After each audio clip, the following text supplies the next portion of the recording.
morning, honey, and once again, one reminder of how nice it is to have a balcony where you can stand out here and take a look at the panorama as we're pulling into Reykjavik, Iceland. Granted, it doesn't look like much through the viewfinder since everything behind me looks washed out, but it really is something when you look directly at it. Still have to get the gang together to do something like this. Maybe not Reykjavik, but somewhere. In any event, it's morning of the 3rd of September. We aren't going to be pulling in until about a little after noon, and then Daniel and I are just going to knock about the city a little bit, see what there is to see. No shore excursions, no plans, just going to get there and see what there is. So, and I'm definitely going to change out of this because, my goodness, it's chilly out here, and it's probably not going to get that much warmer. So, keep an eye on us. Wish us luck. We're going to need it. I should mention, though, once we come inside, you might be able to hear it. The wind kind of blows through the balcony and into the room and makes it sound like a modem trying to connect back in the bad old days of the internet. It's kind of funny, really. We had one of those days at some point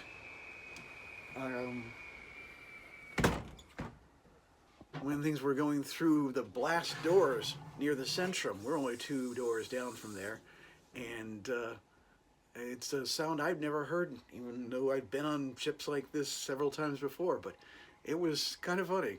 Well, as far as I can tell, we've pulled in to port. As you can see, I've changed into something a little warmer so that we can knock about the city. And while it doesn't look like there's city here, you turn around and here's the port.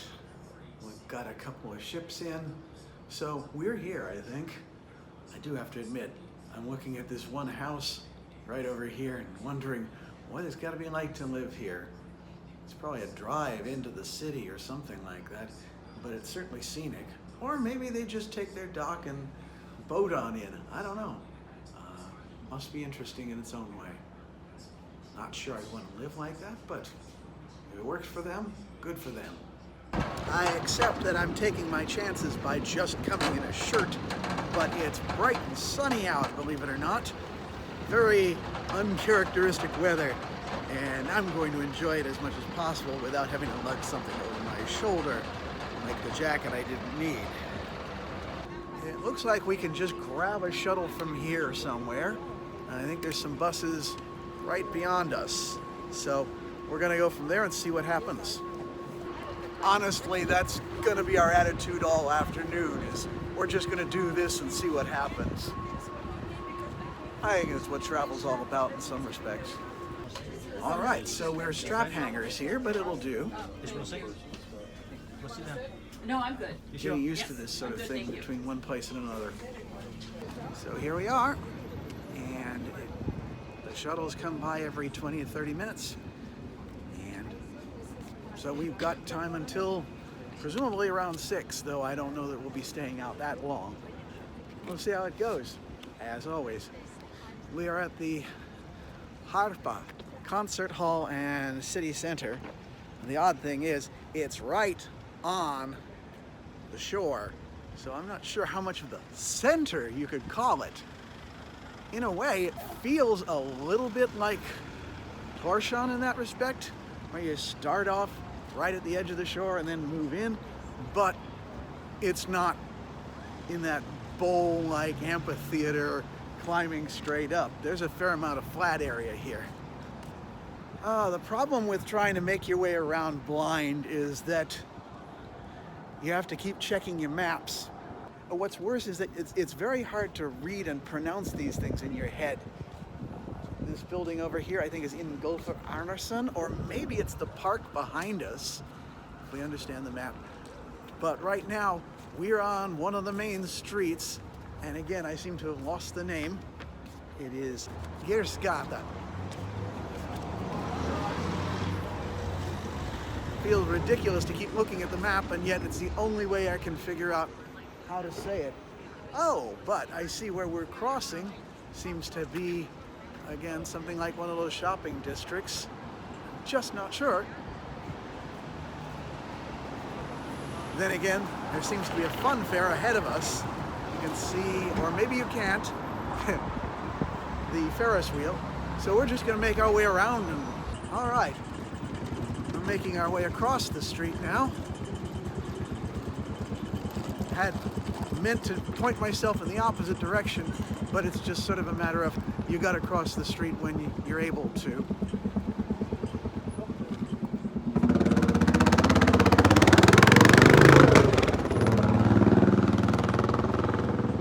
Seeing a few interesting things here. I mentioned earlier about the Ferris wheel. Not sure if we're interested, not sure if it's even running at the moment. And then there's the Coast Guard over here, which of course you'd expect it in their main city, which makes up really more than half the population if you count the metro area. And bear in mind, Iceland was a major post during the Atlantic Theater portion of the World War II, so it stands to reason that they have to have an advanced Coast Guard as well. I'm sure there's more to be said about it, but since I haven't researched it, I'm just going to throw it out there with as limited context as I know and take it at that. As we're passing by the Ferris wheel, it's kind of funny. We're listening to the fact that the guy running it is playing a radio, or what sounds like a radio, top 40 stuff, or maybe it's classic rock. And once it pauses between songs, we're hearing English, and it turns out he's listening to the BBC. Once upon a time, that would be kind of remarkable, because it's like, how are they picking up the BBC from all the way over here in Iceland? And then it occurs to us that, wait a minute, no, it's probably either satellite radio or through the internet. These days, that kind of distance of reception is almost unremarkable.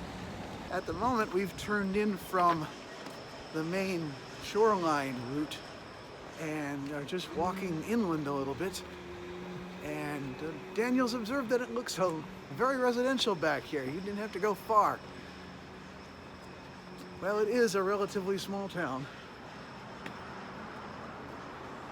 But it is strange as to how quickly it moves from the commercial right there on the shore to homes. You know, most cities you'd see it going right to maybe high-rises if it was the residential areas. So it's definitely got a very different feel to it than most big cities. What's that? Oh. Daniel's pointing out, I want to say it's a bar, but there's an interesting painting over my shoulder. I think it might be the Cuphead Devil. The Cuphead Devil, you think? Well, I guess anything's possible.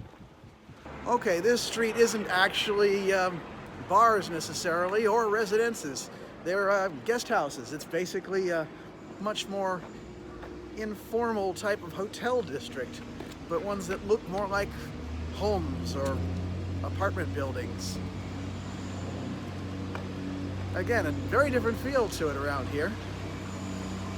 We've just walked through part of Embassy Row, including buildings for both the Faroe Islands and Greenland, but also Russia, and we even saw a chauffeured car with an Indian flag on it pulling into one of the buildings behind us. We really haven't walked that far. It just shows how small and how closely packed everything is here in Reykjavik. And I think we're only a couple of blocks away from the original main street that we were walking on before and are trying to make our way back to because commercial center and all that. I know that sticker shock shouldn't bother us, but when you see prices in the thousands, it's just kind of like, holy cow. And even when you translate it back, it's still kind of, well, this is an island, everything is imported, so everything's more expensive than you'd like to think it should be, but it's, as Daniel says, it's a captive audience when you're on an island. Okay, we found a little opening here, and although now that I'm looking at it, the main street along the pier is that away, I'm kind of drawn to what's going on over here, or what might be here. Well, let's find out. Yeah, can't see the Ferris wheel in this thing. So we come out from construction, and I thought this was a second square. Not sure whether it is or not. First there's this hallway, and then there's a few stones here and a few tables over here as if there is a cafe, but it doesn't seem like there's anything going on. However, we've got this statue of Skuli Magnusson, which I'm afraid I'm going to have to look up when I get home or something, because I've no idea. But obviously an important person here in Reykjavik at one time. Well, we did want to go down a different street this time around, and we did, although we are now on the back side of the street we just walked. We can see the American bar and the Irish pub, and yes, that's what they call them. Very generic names, but it does the trick, I guess. You know what you're getting into. And we seem to have found ourselves in the middle of a public square slash park. Very nice. And this is something we didn't see when we were here last time around. Let's see. There's a church here that looks to be fairly old and traditional. I do not know why they chose to call it the Hotel Borg. For a Star Trek fan, that makes it sound like you really don't want to stay there lest you become assimilated. And again, somebody important here, but I'm not even seeing a name listed. So I'm sure his name is the name of the park that we're in the middle of, but okay, on this end of the square there was an actual description of the statue and what that square has been. It's Jon Sigurdsson, who was spearheaded the Icelandic independence movement. However, the square itself was the site of some riots back in the 1949 or so regarding Iceland's joining of NATO, which evidently was not popular among a certain part of the population. So they have flowers laid at his feet on the anniversary of that riot. Daniel's observed that while we have seen some graffiti around here, it's not nearly as pronounced as in London or Glasgow. And the place overall doesn't seem as grimy and just worn. It might just be from being a small city, relatively speaking, of only a couple 100,000. It might be because of a more homogeneous population. Or it might be there's not nearly as many sunny days to get out and get restless. I don't know. But I have to agree with him that it is cleaner somehow. And maybe it's just the fact that it's bright and sunny today when it's been rainy and cloudy in the other two places we've been.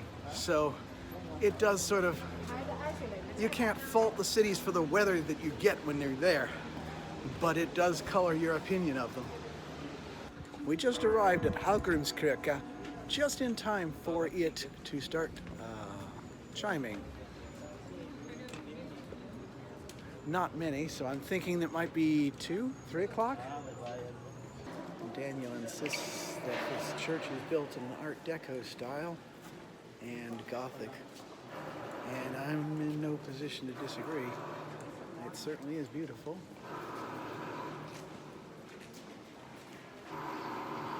Complete with sculptures here and there to encourage devotion. The pipe organ contains something in the neighborhood of 5,300 different pipes. They've got a fun set up over here for cleaning them. Fortunately, you don't have to climb up to a balcony in order to play it. The operations start from right here. I found this to be a curious sign to be holding up as we're entering towards the altar of the church, but it turns out that here in the middle of the church, the pews are set facing the organ, which seems odd. Which I suppose is why they have to have a notice for people. Don't fix it. This is set this way intentionally. As I understand it, the Hallgrímskirkja is named for Hallgrim Peterson, a religious poet of the 1600s here in Iceland.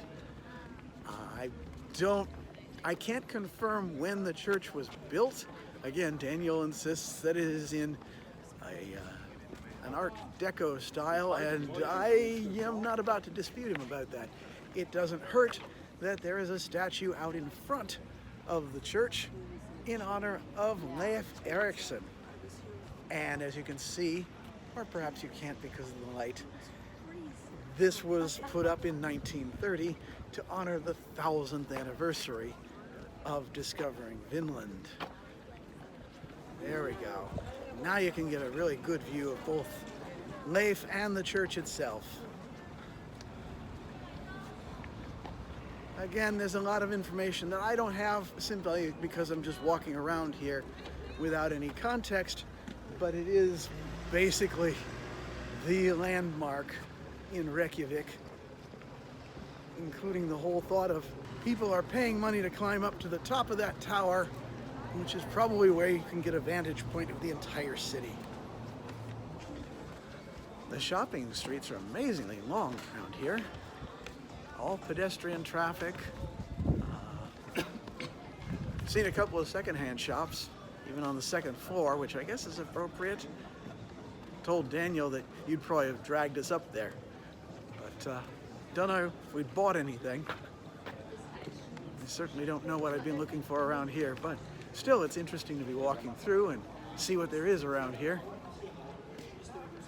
We've already gotten a few souvenirs already.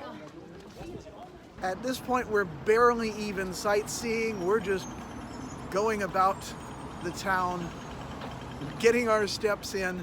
We may just walk all the way to the cruise terminal since that's supposedly about 4 kilometers off. It's on the map that we've been given, so we should be able to find our way there. But in the meantime, there's just things to look at and see, even if we're not actually going into the shops, because we've got our souvenirs, we've had our lunch. We really don't have any purpose to what we're doing. We're just wandering around, seeing what we might see while we're here. We've sort of decided to walk back rather than take the shuttle because, well, there's a lot to see here, even if it's just the downtown. The trouble is trying to find which street we want to be on. And when I look at the map, you look at these names like Laugavega, which is what we're on right now, and you put it away and you want to say that to you in the camera and immediately have to refer to the map again because you've forgotten it. Or forgotten how to pronounce it. It's weird, ever since I saw one of these in Tórshavn and didn't bother to go in here, it's always made me wonder, what does it look like inside of this thing? It didn't hurt that they had that cute little pig logo that works like a piggy bank. But yes, this is Bonus, and it's honestly not that much different from an old Dear Little, and it's actually a little bit more open than either of them. You don't have everything tightly packed, which is strange for a place that you wouldn't think had a lot of space in it. But there you are. The funny thing is that I'd asked Daniel in the past what it was like when you guys stopped on, I think it was the Golden Circle tour, and I was too tired to leave the bus at the time.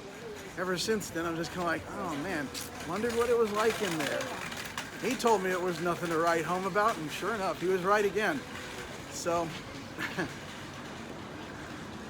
at least my curiosity has been sated. There wasn't really anything that drew my interest as far as something to get and bring home either. And quite honestly, things are so much more expensive here than in London or Glasgow, which is strange to have to admit, but there you are. We were going to take Laugavega all the way as far as we could, but according to the map, we should have a good couple of miles to go on it. But, and again, can't tell if you can see it or not, but this is where the street basically ends. There's construction going on, and this is as far as it goes. So we've got to take the next street over. At least there is a next street over, so we can just keep going and take a look around. We've gone on most of the downtown shopping district streets, so I think we've covered the touristy areas already. So that's nice. A lot of stuff that we never had the opportunity when we were here before. But now is the chance for us to really get lost. Daniel observes that, like in Chicago, Reykjavik has two seasons, winter and construction. They are building a lot of different things here. Although usually here it seems like they're building up actual buildings, including at that one Thai place where they seem to be installing a new front porch or stoop or something like that. But we've also seen a lot of facades being rebuilt or added to. It's hard to say. In any event, it's definitely like the place is building up. Okay, so as we're walking along the outskirts of Reykjavik, well past downtown, but we're definitely seeing some apartment and condominium blocks around here. This must be basically where everybody lives. Now, where everybody shops, I don't know. You'd think there'd be something more than just downtown, because that feels so touristy. Must be somewhere that the locals go. I don't know if we'll get there or not. Well, this 4-kilometer walk is a little bit longer than we'd have liked, but more from the fact that we're not sure where we're going or not. We're still on Valgringsberg, and I think it's going to turn into another street now and bend towards the sea. In the meantime, I was hoping we might see some more shops, but doesn't look like it. So we might have to take this road. Holy moly, this road looks kind of like an interstate. Maybe a major highway. Well, it did say that there was a main road heading here, but it never listed what its name was. This might be the one to take. We were informed when we came down here via the shuttle that it's like a 4-kilometer walk from the pier to downtown where we were dropped off. And when we decided to walk back, we were also a little bit inland. So we're definitely going to make it, I'm going to say, a 5 or 6 kilometer walk just to return. And it's rather daunting. In fact, but at the same time, it's still, the traffic is backed up this far from the street that we were walking on. So it leaves me wondering where all these cars are coming from. Yeah, it's a busy hour of the day, it seems. Well, we've made it to the sea, and we've got a walking path and everything along here, which is really kind of nice, but we can't see the cruise ship port from here. We're thinking it's this way. That's all we've really got to go on. And in the meantime, we're at the edge of Reykjavik, and it has its own charm in the way of buildings. Might as well point those out. Just had to point out the buildings behind us, and one of the interesting things about Reykjavik is how so many buildings are painted in bright, cheerful colors, which I guess is meant to offset the dark and gloomy winters that they have. And while we haven't quite made it back, at least we can see we're nearing our goal. The NCL is a ship that's parked in front of us, so we just need to go a little bit further beyond and we'll be home. Yeah, weird to refer to it as home, but it's not like I haven't done that before. And I've got to admit, it's really a bit of a relief to come down this turn and see the brilliance poking out from behind the Norwegian cruise liner here. I mean, we know it's there, but it's still kind of like, oh my gosh, we have come so far. Can hardly wait to get back. Okay. After logging some 18,000 steps, we are on the last leg of this little trip. And after walking through a fairly trackless industrial park, we are finally at the Brilliance. And now we have to figure out how to get in and get in. Keep an eye on us, honey, and wish us luck. We're going to need it.